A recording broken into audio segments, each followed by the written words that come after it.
Hey yo, what's up, everybody? To episode 117 of Plug Talk Sports. It's me, John. Don't stop the usual, the fun guy.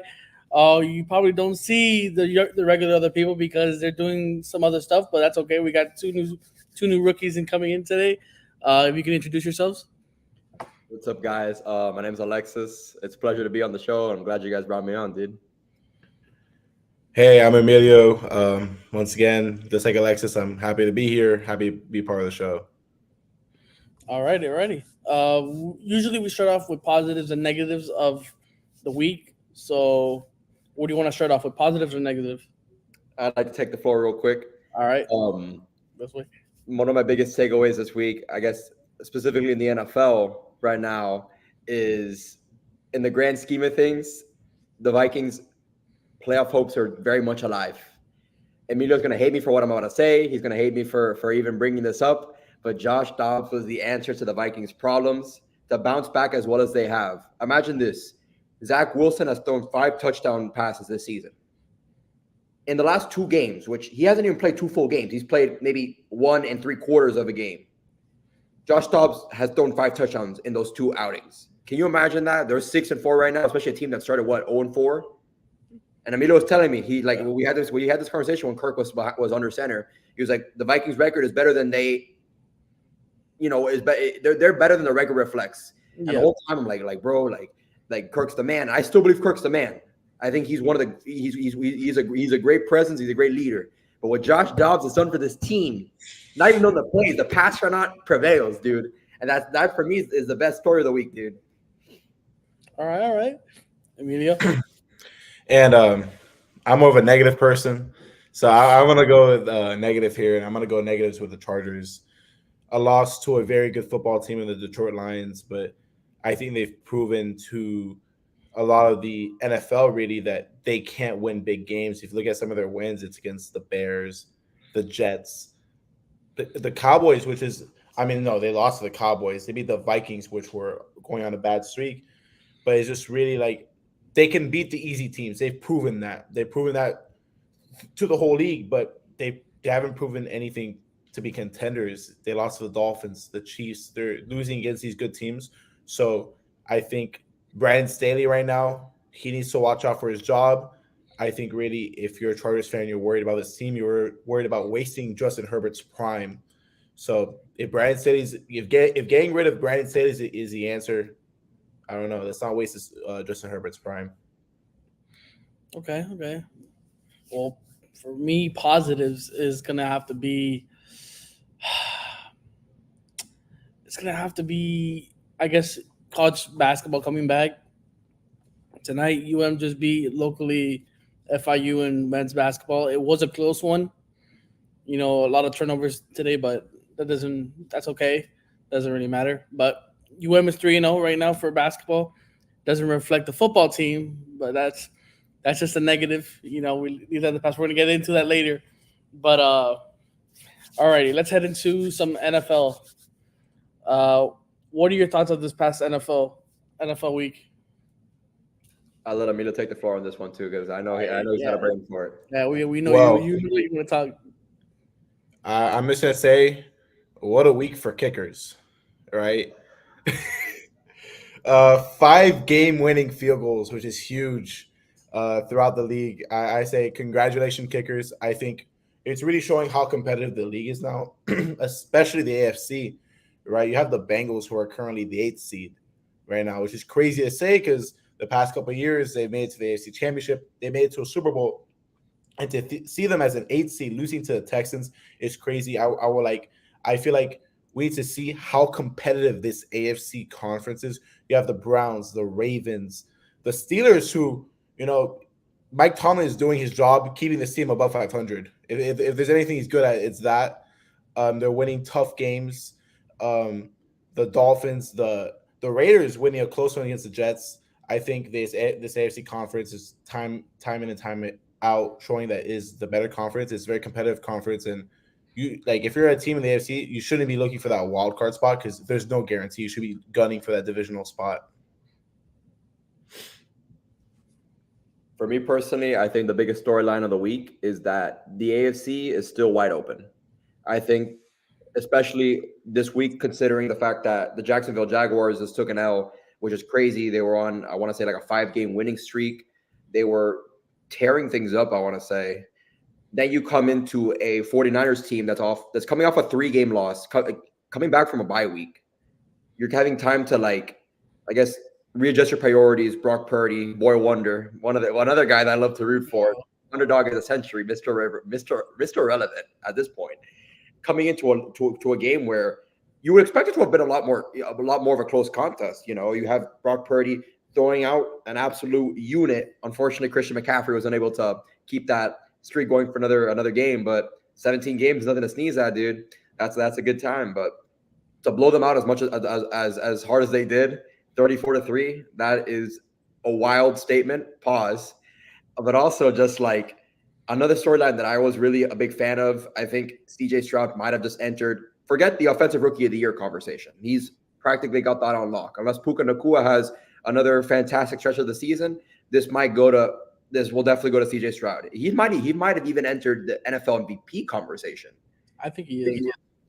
It's still wide open. I know guys have been chattering about maybe making AJ Brown, Christian McCaffrey, Tyreek Hill, differing away from which is, I guess, in the last few years been a predominantly quarterback award, shifting into a sense where he might be a front runner to do what he's done as a rookie. Not even as a rookie, but to even enter a conversation where he could be a top 10, top 5 quarterback in the league right now, it's pretty special to see, dude. I can agree. I would have to say, like, the AFC North just might be the best division in football. I know everybody's gonna be coming at me with the AFC East and the NFC East with the Cowboys and all that stuff with the Eagles, but every team in the AFC North has a winning record. Bengals, they lost to CJ Stroud, but that's at this point okay, that's understandable. CJ Stroud's on a tear right now.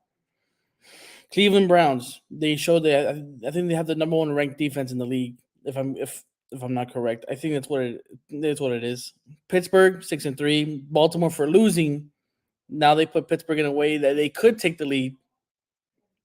I think they're 1 game behind, but as for Jacksonville, they're leaving CJ Stroud open. I think they're a game and a half or a half a game behind. Jacksonville 6-3. Houston is 5-4. As for him being in the MVP conversation, I think he is. I don't know. It's going to be tough to say. I think he still needs to show. We'll see next week. Like, if next week they play the Cardinals, if he can ball out, ball out against the Cardinals, who are a really bad team right now, I think he proves that he can do something that most good quarterbacks should be doing, is obliterate the bad teams. But Well, 2 weeks from now, they play the Jaguars. That's the game I really want to see.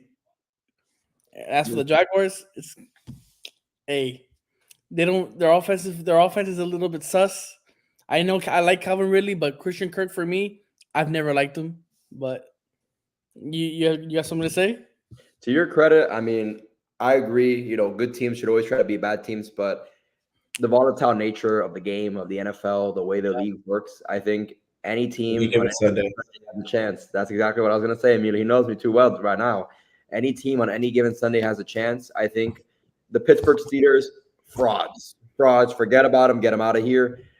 To, I guess, underperform yet perform at the same time. It's like minimal effort, maximum results. I don't even know how they have a winning record at this point.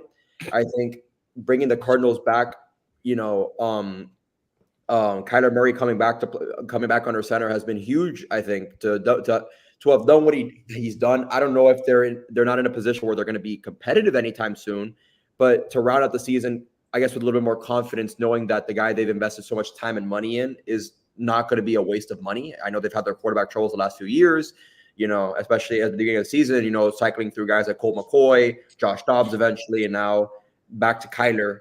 It's not necessarily been the easiest transition for me personally. I think Calvin obviously has so much untapped potential, dude, I'm betting on it. But I think something to your credit, I think Christian Kirk has actually been a pretty solid steal, I think, for the Jaguars.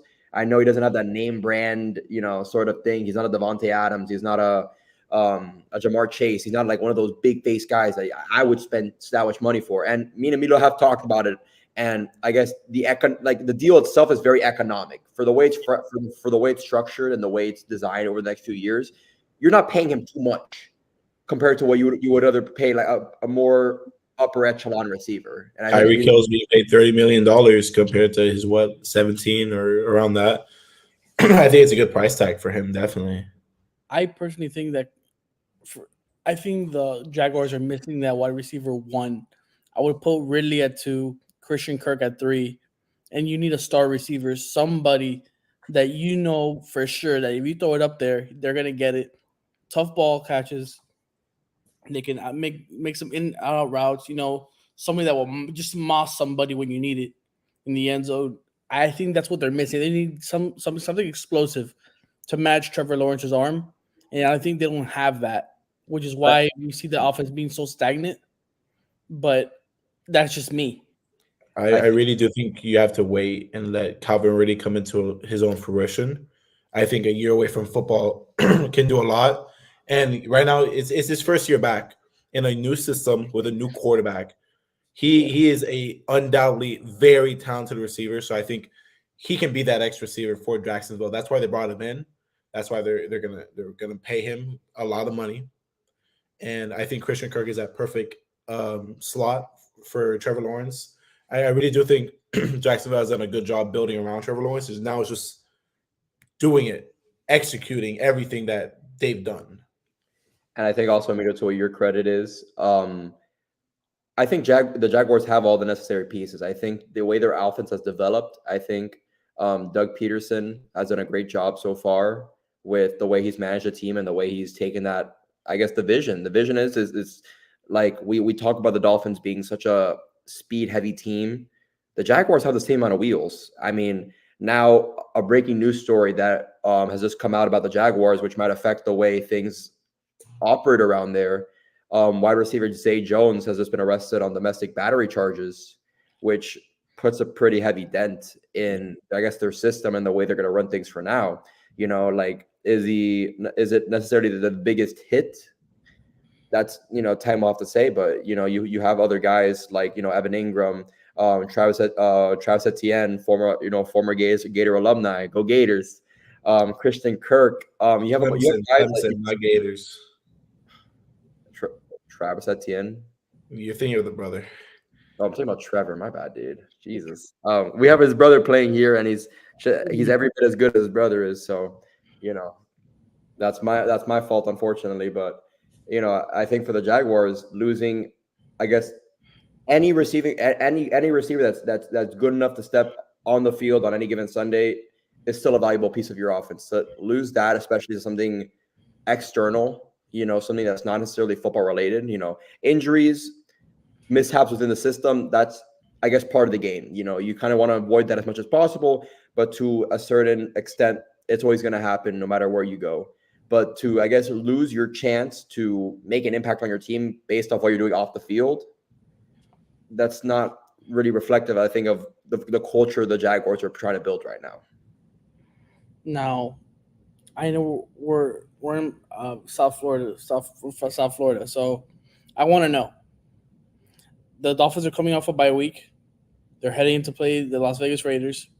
I think it's going to be an upset. I personally think it's going to be an upset. My brother, who's a Dolphins fan, doesn't think so. I think it's going to be an upset. I think the Dolphins are going to come out rusty. I think the Raiders are a little bit better than people think. They do have weapons, and lately I've been seeing the Dolphins defense. They've been getting caught. They did just get Jalen Ramsey back. He did play good against the New England Patriots. But the thing is, it's the New England Patriots, and my team sucks. So could that be it? I don't know. But as of right now, I got it as an upset. Look, I think I love Antonio Pierce. Let me get that out of the way. I think the culture that he's brought after the Josh McDaniels era there, which was a terrible, terrible era to be a Raider. I think the culture that Antonio Pierce has brought into the Raiders locker room is something to be studied. It's incredible what he's done in that locker room. He has every single player behind him. And I'm a fan. I really do want him to keep that coaching job, and I think he's setting himself up for that. But we all saw that game last night. That offense is not going to do much. And Vic Fangio was brought into the Dolphins organization. And if you know anything about Vic Fangio's system, it's about stopping their best player. Travis Kelce against us, shut down. And that's when we have Xavier Howard and Jalen Ramsey on the field at the same time. I think we are coming back healthier. We have Devon Achane coming back. We have Teron Armstead coming back healthier. We're going to come back healthier off this bye week. And I think, we're coming off a loss against the Chiefs. Tough loss. But I don't think it's going to be an upset. I think the Dolphins are going to take care of business next week. What's your score prediction? I'm going to go 31-10. I really don't think this Raiders offense can get anything going. With Devontae Adams and Hunter Renfrow. Here's where I interject, because let's get one thing out of the way. They played the Jets and they played the Giants. Let me preface that by saying, I think, yes, hugs and kisses, applauds all around for what Antonio Pierce has done, getting two very easy games out of the way, especially with Aiden O'Connell under center, dropping pretty boy Jimmy G. Finally they gave him the green light to go sit down and go model for Vogue, do something better with his time. I think right now it's great that the Raiders have a good interim coach that's going to help them coach for the season. If he does really, I'm rooting for the guy as well. Don't get me wrong. I love it. Like Emilio will tell you, anybody will tell you, I'm a big fan of the underdog story. I like to see guys who shouldn't win. But unfortunately, there's a whole host of problems we have to talk about. We're unsure about a lot of things, but I think the Dolphins coming back from a bye week, rested, getting back rookie phenom running back Devon Achane. I mean, I always mispronounce the last name. Achane. And Emilio will tell you that I mispronounced that 9 times out of 10. But to get back one of the most effective ball runners, a rookie phenom that just broke out of nowhere, getting him back. I think the ending of the Chiefs game was a bit of a miscue. Was a bit of a step back. It was our chance to show that we were ready to compete against a top-tier team and beat the fraud allegations. Like I said, we didn't beat them, but to go shut out at the half, down 21, come back and do what we do. We can't, I guess, put ourselves in a spot where we necessarily have to come back from that. It should be domination from the go. Unfortunately, we didn't really achieve that, and we had opportunities to. I think Cedric Wilson had an excellent game for what it was. He had he was the guy to win the game for us. If Tua makes his reads correctly, unfortunately, it is what it is. But we move on. It's a game. There's 17 of them. Like it or not, we're gonna have more opportunities to get down. And I think with the way the AFC is looking right now, I think this is going to be a confidence game. This is a game where we get back in the groove of things and we get to learn what we've, I guess, improved on in this time to rest, to relax. We're going to have a new and improved running room. I think the problem that we faced with the Chiefs game is we became kind of predictable. Yeah. I think when we lost such an important component of our scheme, which is to have that dual threat sort of RPO type of thing, like, are we going to run it? Are we going to pass it? To have lost that option and I guess tilt the scales towards more of a receiving option, I think, it's very apparent that if Tyreek or Jalen Waddle, when Jalen Waddle came out with an injury, the world kind of stopped. We kind of stopped. We stopped there. We sat and we were like, oh, shoot, this might not be good for us. You know what I'm saying? And I think right now we're going to come back into this game. And believe me, I'm praying and I'm hoping and I'm believing. I genuinely think it's going to be a blowout. I think the Raiders are not ready to play real competition. They're playing, a now Tommy DeVito-led Giants team with Zach Wilson-led Jets team, which another hot take while we're at it. Zach Wilson is not the problem. I think they have a host of problems, but the buck does not start with Zach Wilson. I think for what it is, I even saw a post today by Adam Schefter. Robert Saleh announced that he's going to be the starting quarterback moving forward. Good. Yeah. He has a lot of potential. He has a lot of upside, and I get it. He's a long-term deal right now. I don't know how they're going to play things with the Aaron Rodgers thing. If they start winning, maybe play the hot hand. but the Jets are still in the playoff race. Them and Buffalo right now, which I haven't checked the score in a while, but I imagine the It's Broncos.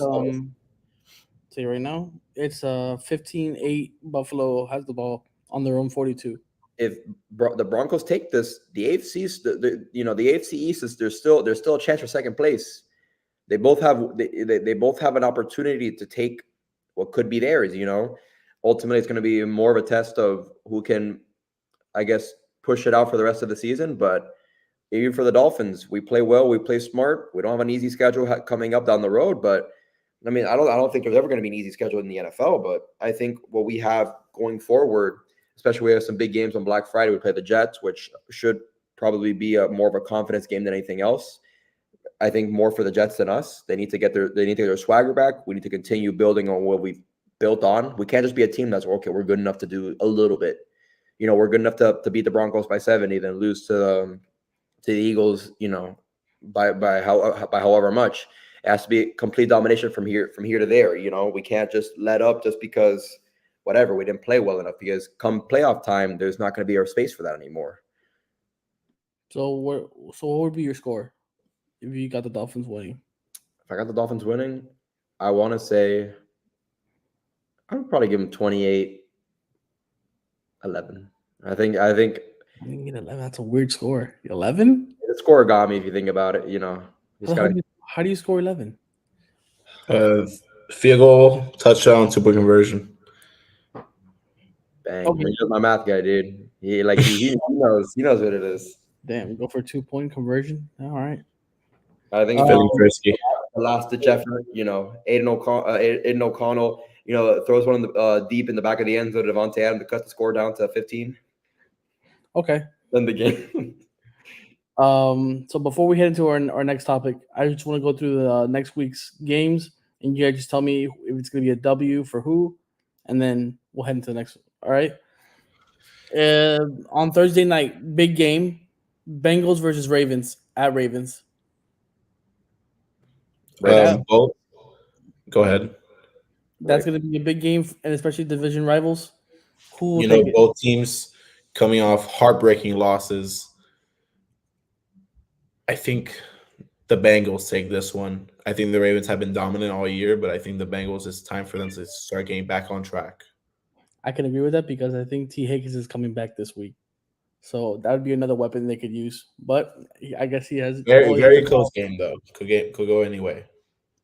I'm the opposite way. I think the Ravens, especially after a heartbreaking loss against the Browns this week, they're trying to get it back in blood. They're trying to get their get back, and the only way they're going to do that is to beat a division rival. You know how Bengals and Ravens feel about each other. It's going to be a heated game, but I think with the way things are meshing right now for the Ravens, I think to have lost such a tight game, but unfortunately the Browns got the better of them. But that is an important division game for them, and it's also just like the Browns right now are getting their groove. They got a guy in Deshaun Watson that finally, they might be getting their happy ending sooner rather than later if they keep things going. If they unfortunately. I also agree with Emilio. I think it's going to go either way, but I think I have the Ravens taking this one. Okay, we're gonna go through this fast. All right, Steelers Browns. Browns. Texans Cardinals. Texans. I'm gonna take the upset Cardinals. Feeling risky today. I think Kyler Murray works his magic. Titans Jaguars. Jaguars. We went through the Dolphins Raiders. I got Raiders. You guys got Dolphins. Cowboys Panthers. Cowboys. Bears Lions. Lions. Chargers Packers. Chargers. I'm gonna take the Packers here. Okay. NFC East dual threat. Giants versus Commanders. Commanders. Okay. Buccaneers 49ers. I got the Buccaneers with the upset, dude. I'm gonna go 49ers. I think they handle their business. Okay. Jets Bills, another AFC, another challenge. That's gonna be a tough one. I think Bills take this one. As Dolphins fans, I think we want to see the Jets kind of make it easier on us. But okay. Seahawks You're not Rams, sweeping. I think the Rams take this one. I think the Seahawks win. Vikings Broncos. Vikings, baby.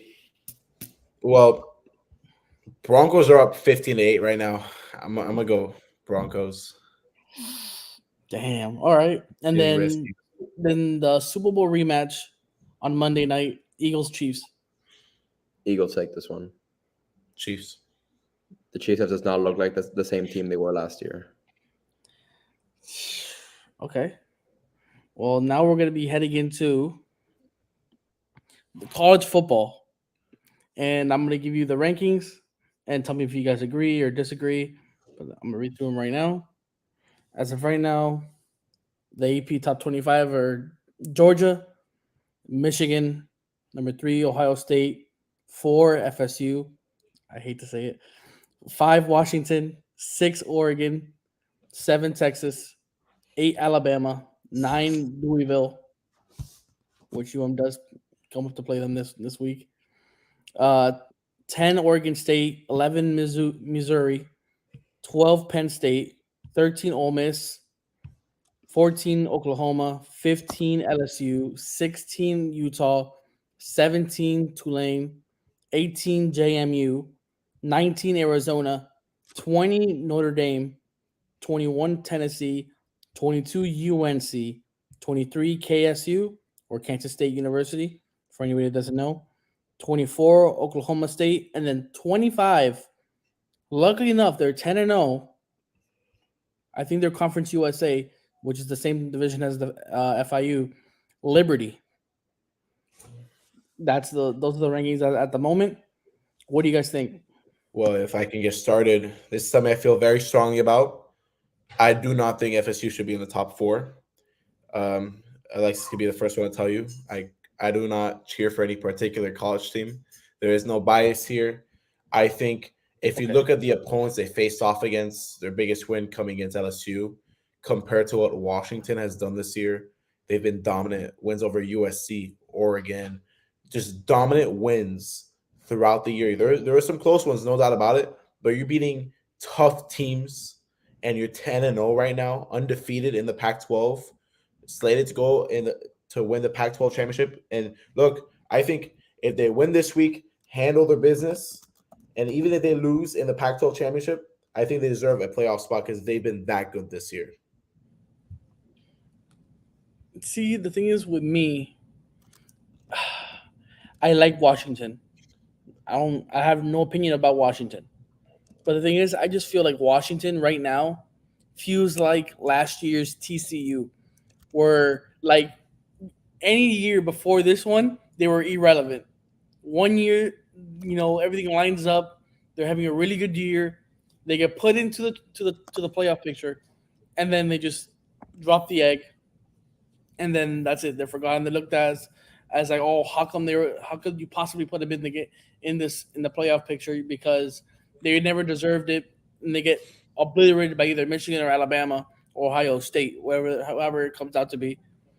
But I just think that they're just last year's TCU, and we've seen this year what TCU looks like, absolute dog water. So maybe you're right, but I think right now they just look like last year's TCU. I have to disagree with you just for one simple fact that they were ranked 8th last year. The 11-win season, 11-2, dominant once again. Michael Penix is having a Heisman-like season this year. I agree. In my head, he's this year's Heisman. I know Jaden Daniels balled out against UF, which is a shame, really. But I think Michael Penix takes the Heisman. I think he's the winner, and I think Washington deserves to be in this top 4. And I think they'll at the end of the year they'll prove to everybody that they deserve to be in it. I think to add on to Emilio's point, I think Washington. For me personally, I don't really see where the TCU comparisons come from, because I think the beautiful nature of college sports is that any team can pop off at any given time, because that's just the way it is. You're not playing necessarily with the best of the best. You're playing with the best they can recruit. And I think that's the great thing about college sports. To me personally, I'm going to get the obvious out of the way. I think Georgia deserves to be number 1. It's not to say that they're probably the best team in college football, but no one's beaten them. No one has been able to take them down. So how can you, I guess, argue anything else? Ohio State struggled against Rutgers, which is not exactly what you want to see from a what? That was surprising. I was watching that game. I was like, "There's no way this is about to happen." And unfortunately, from a team with what might be the most highly touted receiver prospect since, we've had some pretty good ones in the past few years, but Marvin Harrison is like and it's kind of like keeping a Porsche inside of like a studio complex in like New York. You know what I'm saying? Like you're underutilizing what could be a pretty good deal. I think what Marvin Harrison has done for the team, and like a team where there's so much talent throughout, to struggle against the way they have against the way they did against Rutgers, I think is reflective of where they fall in the rankings. And to me personally, I agree with Emilio's take about FSU. I'm not just saying that because I go to UF and I'm a little salty. It's not been a great year for us Gators fans, but I think unfortunately, I think the way FSU has sort of, I guess, I'm not gonna say dawdled in certain areas, but to keep it as tight as they did with and unfortunately, I also former fan. I converted, unfortunately.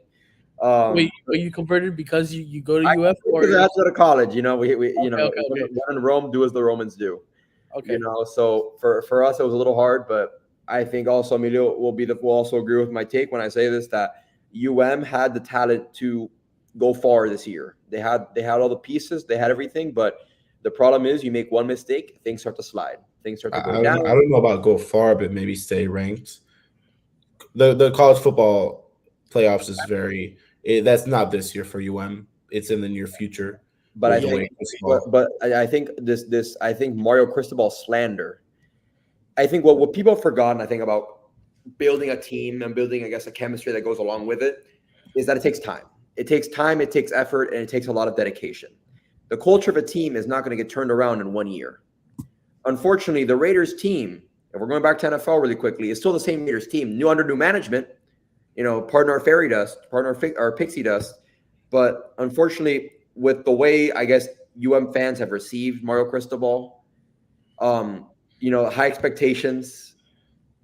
It's a lot to live up to, unfortunately. And now, like yeah. today, I was in the Instagram comments for I forgot what it was there. I think it was like one of those Kane's Corner, UM fan pages, and the whole thing was like, "You Oregon fans warned you about Cristobal and this and that." He was not a bad coach at Cristobal. He was not a bad coach at Oregon. Bro, I'm in the same boat as you, bro. Like, I know Takes Daniel's not time here. to build culture. It takes time to build something strong, and especially all the struggles they've had. They just lost Emery Williams, who replaced Balled out. who balled out, and now we're going from Tyler Van Dyke, who it's been a lot of hit or miss. But that's what people forget about the volatile nature of college sports. It's the same reason that March Madness is so fun to watch every year. I Because agree. unfortunately, it's not the best of the best that are going, like the talent pool. As like Amito will also agree with me because he's the one who gave me the idea for this take. The talent pool, especially when you play basketball and things like that, is a lot smaller compared to what we have to work with in football. But what makes college sports so much fun to watch, especially like college basketball, college football, it's not grown men playing the sport; it's kids that love the game playing the sport. Yeah. I guess with the way NILs and things have changed, that it's made it a lot more. We get you, we produce, and if you're not, we let you go. And now I just think, look, I think they're talented enough to be ranked. It's just that 2-4 conference record is not a pretty sight, especially with that loss against Georgia Tech. You get a Yeah. big win against Clemson, but that loss with Georgia Tech will always loom over them because that's a game they should have had. But I think 2-4 in your own conference is rough. It's definitely I rough. Go ahead. Well, don't finish your thing. No, it's just I think that's what's keeping them from being ranked, and I think next year I 100% believe in Cristobal. I've liked what he's done with the program. I just think that's something he needs to clean up in next year, and maybe against this week against Louisville. I I, think oh, sorry about that. I just because I follow the team like religiously, and Daniel's not here. My other boy Brandon, they're I'm like the guy here, so I'm always being targeted because I'm not a typical fan. I call them out whenever they do something stupid, whenever they do something dumb, and then I'm not like a person that will call them no matter what. But like TVD, if it wasn't for TVD throwing 10 interceptions in these last 4 games, or 11, the last 5, because he threw one at the end of the game. But I think would have been in a way better situation than they are now. Like turning the ball over double digit 10 times in 4 games will not win you games. Even though we did beat Clemson, which was Emory Williams, by the way, and then he's gonna come back and play against Louisville, who is a top 9 team in the country. I don't want to see TVD. If we lose to Louisville, bro, and he throws like 3 interceptions, I might break my TV. I, Like I think I think we know what this team is. We know they can compete. Look, they just went toe to toe with FSU, losing by 1 score. I think at this point of the season, get your bowl game. You didn't get one last year. Put yourself in a position, get your bowl game, recruit as hard as you can. Set yourself up for next year, because I think next year is when things are going to start looking a lot better for the Canes. I think it all just comes down at the end of the day to a matter of building a culture that'll last. I think certain teams have had success with that prompts. Others have not. I think we're seeing it right now in effect with Colorado. What might have been one of the most hyped teams ever, and now you're going from a team that was in ranked contention, was in a place where, forget about a bowl game, you're competing for something even greater than that. And now we're settling for a bowl game. Now we have to win out to get to a bowl game. I think Deion Sanders is a fantastic recruiter. There's no doubt about that. He is a fantastic recruiter. He has a way with words, and he can back it up because he's one of the greatest, if not the greatest, football player of all time. That's a whole different conversation within itself. But as a coach, he struggled. As a coach, he has struggled for a multitude of reasons, and namely just comes down to the fact that he doesn't have, I guess, there's a certain humility that comes with great leaders. I think college football coaches, you'll see it in the way they do their interviews, the way they do their press releases. Nick Saban, I think, is the pioneer for this, being a guy where you don't give them anything. You don't give them anything. You don't give them the rope you need to hang yourself with. And I think Prime has not done that. To be on a team where not only are you fighting for your job, but also just, if you're not performing, he's going to call you out on the media. And to be a leader of men is what a head coach needs to be. If you're going to be a coach, you need to be a guy that these kids, they're still technically kids. Yeah. Forget the whole factor with the transfer portal, all these things. At their core, these are grown kids playing a game they love. They need a guy that's going to look after them and, I guess, serve as a role model, someone to look up to. And I think with the way the culture has, I guess, shifted in Colorado. Yeah, you have two of Prime's boys playing for Colorado. That's great. Shador and Shiloh have done phenomenal, and they're probably going to do great at the next level too. Shador has seen these brilliant glimpses of awesomeness, and Shiloh is a fantastic safety. But to be in a culture where you're not always appreciated, and you're not not to have like a guy that's not like, if you mess up, if you screw up somewhere down the road, he's not going to be there to pick you up. He's publicly admitting that he's going to replace you. We've seen this a lot with the O-line, and yes, it is a very important part. It's probably the key reason that you'll succeed in any form of football is having a good offensive line, and anyone with a brain will tell you that. But at the end of the day, these people are humans. If they hit the transfer portal, some team's going to pick them up. They're proven starters. How do you shift that culture now from being, they just had a 5-star receiver the other day decommit from Colorado. Yeah. I think his name's Watkins, somewhere in that ballpark. And his reasoning for that was that, I don't know if Coach Prime's going to be there by the time I get there. Now you're casting even more uncertainty, and he probably will be there, to turn a team that went 1-11 to now 4-6. I don't know what the score right now. They're 4-6 right. They're 4-6 right now. They need to win. They need to win Uh, every one of their games to get a bowl game. and the next. That's an improvement, but Prime unfortunately is in a strong case where he hasn't necessarily put his money where his mouth is. We're so concerned about about flexing. We're so concerned about being that guy on the field. There's no humility. There has to be a certain humility when you're playing a team sport. When you're playing a team sport, you got to put the team before yourself. And unfortunately, Prime has not learned how to put himself. He hasn't learned how to put other people before that prime time logo, that brand he's built for himself. And it works for him great as a football player, but that doesn't work if you don't back it up. Like their last two games are against Washington State, which they have the same record, 4-6. Then they go play ranked 18 Utah at Utah. So they might not even make a bowl game. And addressing the Sanders thing, like I was having a problem with it because everybody was. I don't want to say anything bad on live, but like they were riding his bus, like every single person, every friend, every athlete, every announcer, any analyst, everything was just taking the Deion Sanders train and just going. Everybody, random people going for Buffalo, even alum in Michael Irving, Warren Sapp, uh, Greg Olson, The Rock. They were going for Dion. I'm like, yeah, this is your friend, but like, bro, like you're an alum for UM. Why don't you? Well, how come you don't show this kind of support for the school you graduated from?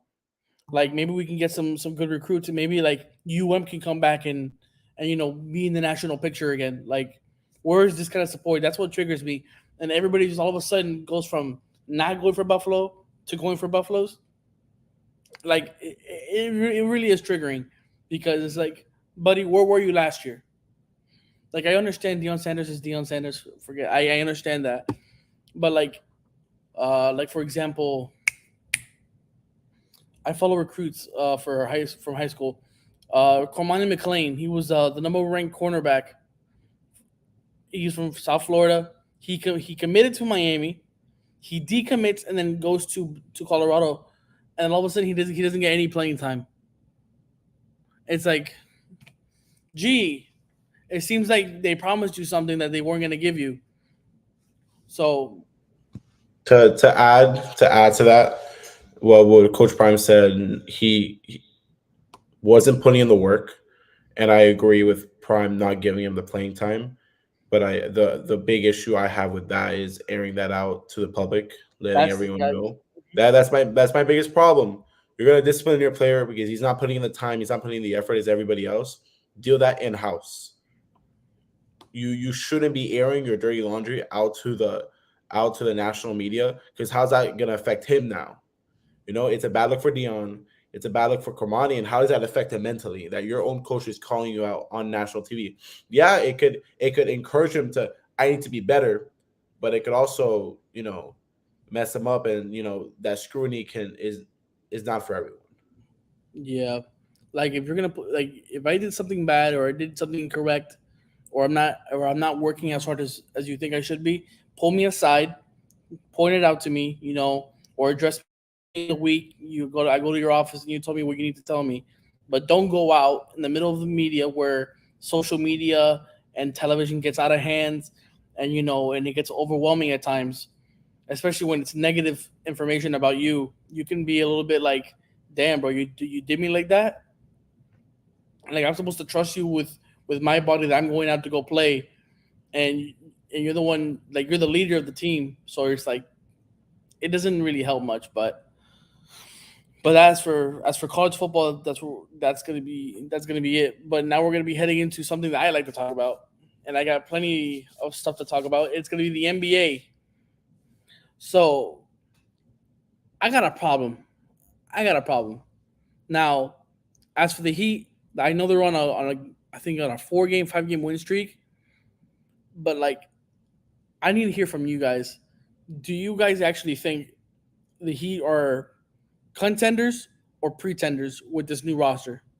Because to me, I don't know. Because every time I say they're not going to make it anywhere, they end up doing some crazy BS either making it to the Eastern Conference Finals or the finals, and then just losing again and then losing again because they don't address the problems that they had last year or from previous years.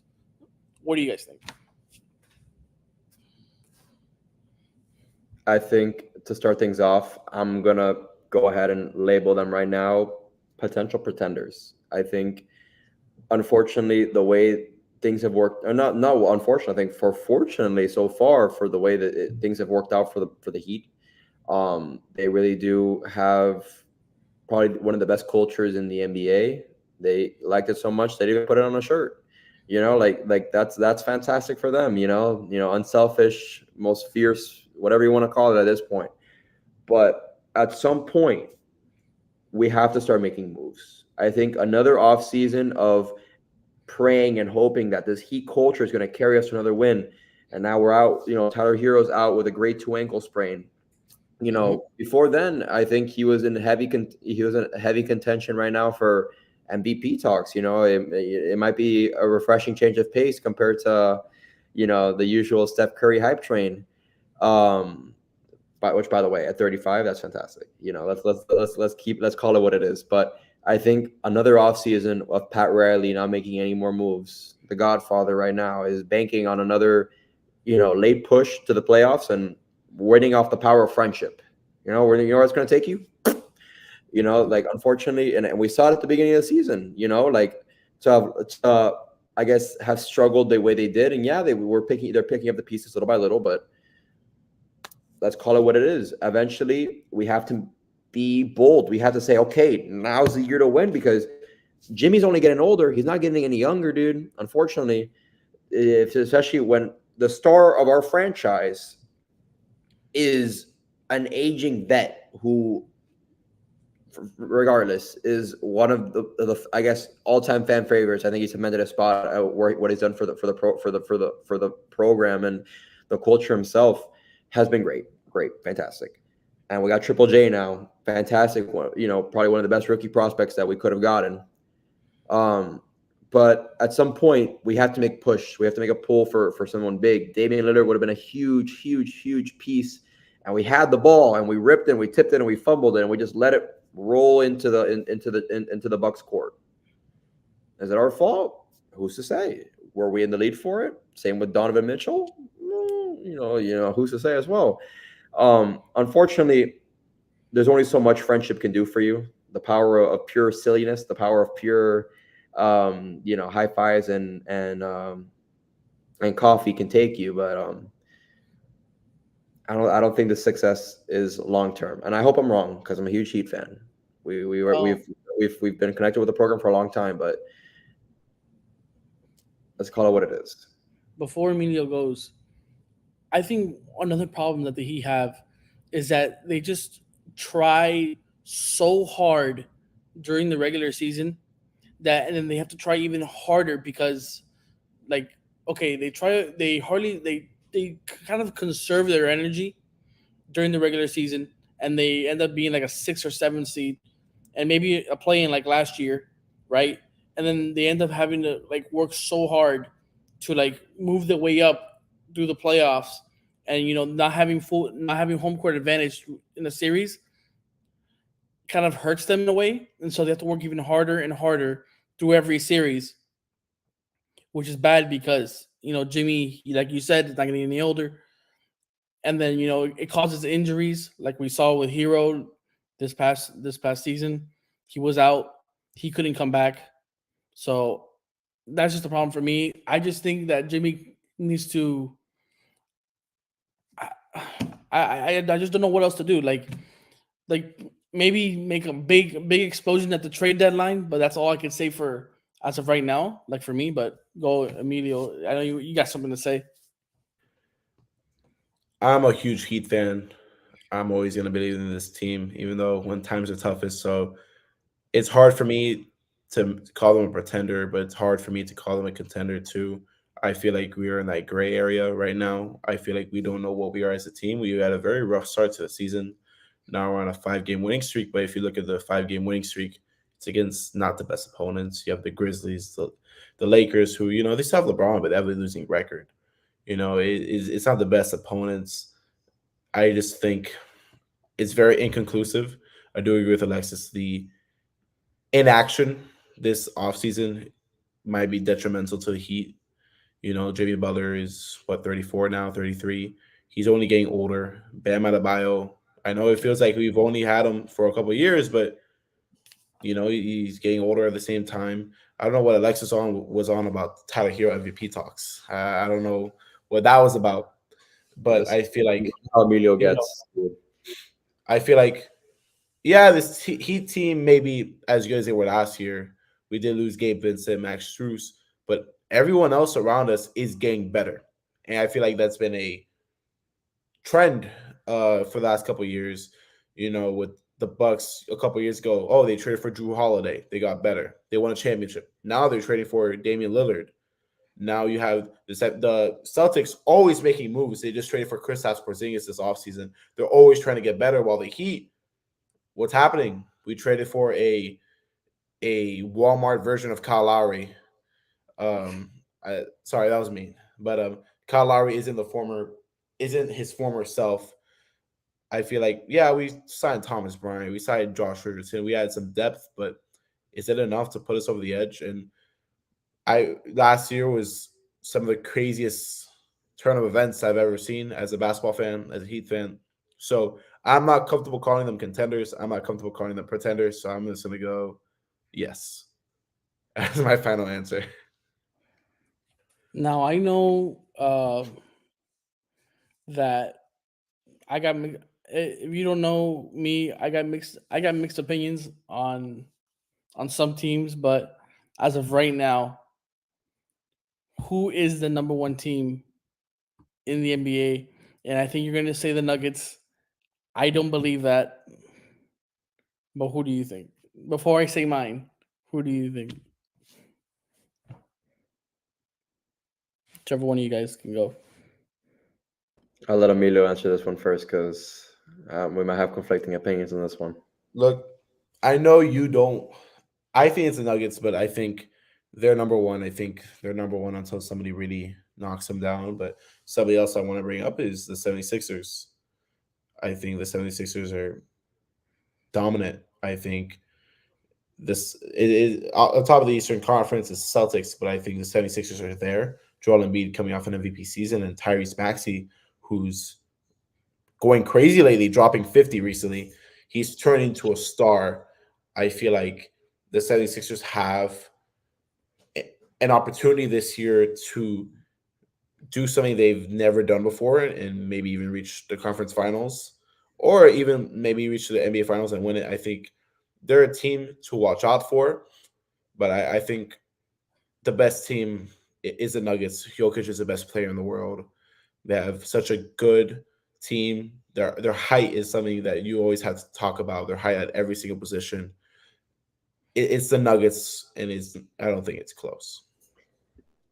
I would have to kind of disagree with you. Well, it's not, I won't disagree with you. I think you make up a lot of good points. I think Jokic is still playing some of the best ball of his career right now, especially coming off of another phenomenal season from a guy that just likes to play with horses more than likes to play basketball. Um, I'm gonna go ahead and say like the team right beneath them in the Western Conference. I think the Mavericks have a very strong team. So do the Timberwolves. I think Luka is off to another great start, and I think what he's done for the Mavs so far can't be understated.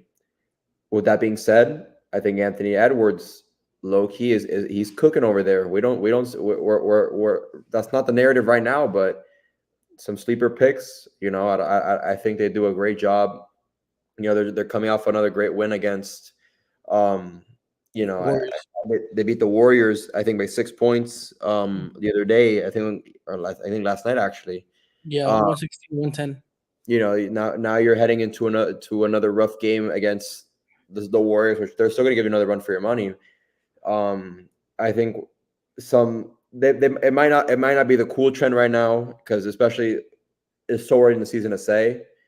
Um, the 76ers also have another fantastic team going on, but that's another conversation for another day. But I think some sleeper teams I think lie within there. Okay. For me, For me, it's if as of right now, the pieces aren't working together because I think they're still trying to figure out what's the best lineup. But I would have to say the Warriors. I know the record is I think they're 6-5 right now after the loss yesterday. But Steph Curry is like the only one doing anything. I think out of besides Dario Saric, I think 2 games before he had scored 20. Steph Curry is the only player on that team that has scored 20 plus in all the games they've played so far, except for that one game with Saric. Like Wiggins isn't doing. I don't know what's going on with Wiggins. Klay Thompson, a shell of himself. Draymond Green, he doesn't really score much. He's more of a facilitator and defender, so I don't expect much from him. But like Chris Paul, he's more an assister. He could score, but he's coming off the bench. Like Steph Curry needs these players to at least put up some sort of fight. Like the Warriors are losing these games like close, and Steph Curry is averaging 30 plus, which is ridiculous right now. If they just had a little bit more firepower from these starting players, the Warriors could be dangerous. But I just don't know what's going on with them right now. So I'm gonna let that brew for a couple more weeks to see what's going on. But before we got 3 minutes left, so I just want to know what do you guys think about the in season tournament? I think it's baloney, waste of money, and I hate it. everybody's time. I hate There's it. no incentive in this damn thing. Well, except for that 500K. I mean, yeah, they make 500K in their sleep. They'll Like drop in the bucket for these I players. would Really, prefer if you want to make the players actually play like hard, make some sort of actual incentive that would work for the team that would benefit the team in the future or in further in the season. Like if you were to win the in-season tournament, you're already guaranteed a playoff spot. You're guaranteed to have a top 5 pick in the next draft or something that would actually like change the the team for benefit them in the future or like do something. You mean to tell me that colorful courts aren't enough? Those well, ugly things. My God. I really do not like the in-season tournament. I think it's just a huge money grab by the NBA. I already knew the in-season tournament was happening because fortunately a game was on. I was like, that court looks funny. That's the only reason I knew the in-season tournament was happening. I think the NBA has done a poor job of advertising it because I don't know anything about it. I just say every now and then I see those funky looking courts, and that's all I know. I just, as a fan, I don't like it. It is just, I'm not a big fan. All I know is the last couple games or the final game is going to be in Vegas. So there, I don't know what you can't take a kid to Vegas because what are you going to do in It's Vegas? a big money grab by the NBA. That's all it is. You're trying to profit, make more profit. It's a business at the end of the day. Yeah, I think it's going to complete waste of everybody's time, money, and whoever made up Adam Silver instead of creating in-season tournaments and giving out just free money so you can get tax benefits, why don't you actually change the rules, make make the game more competitive, Worry stop about the the officiating real quick. yeah, stop these Stop worrying ticky about tacky Skims underwear.